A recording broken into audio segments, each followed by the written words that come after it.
Hi అండి, అందరికీ నమస్కారం. మీ అందరికీ తెలిసే ఉండొచ్చు, హైడ్రా గవర్నమెంట్ భూములను పరిరక్షించడానికి, కబ్జా కోరుదారుల నుంచి రక్షించుకోవడానికి, చెరువుల ఆక్రమణ పరిరక్షణ గురించి హైడ్రా ఒక పవర్ఫుల్ ఆయుధంగా తెలుస్తోంది. ఎస్, బట్ ఇంకోటి ఏంటంటే ఒక సాడ్ న్యూస్ కూడా ఉందండి చెప్పుకోవడానికి. ఈ హైడ్రా డిపార్ట్మెంట్లో పనిచేసేటువంటి ఉద్యోగుల కష్టాలు మామూలుగా లేవండి.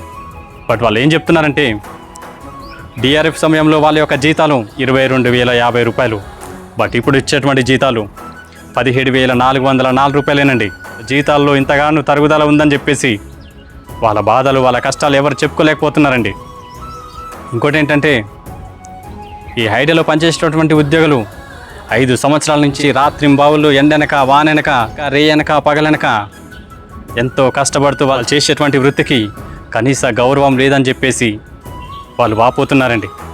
అంతేకాకుండా వాళ్ళ యొక్క డిమాండ్లు ఏంటంటే వాళ్ళు కష్టపడినటువంటి దానికి జీతాలను పెంచుతూ ఉద్యోగ భద్రత మరియు ఇన్సూరెన్స్ కూడా కల్పించాలని చెప్పేసి హైడ్రా ఉద్యోగులు హైడ్రా కమిషనర్కి మరియు సీఎం రేవంత్ రెడ్డి గారికి తమ యొక్క గోడును విన్నపించుకుంటున్నట్టుగా తెలుస్తుంది.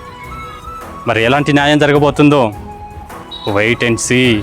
మరి అధికారులు వీళ్ళ యొక్క సమస్యకు రెస్పాండ్ అవుతారా లేదా అనేది wait and see.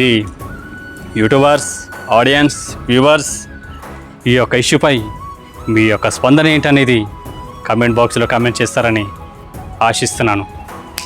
Thank you.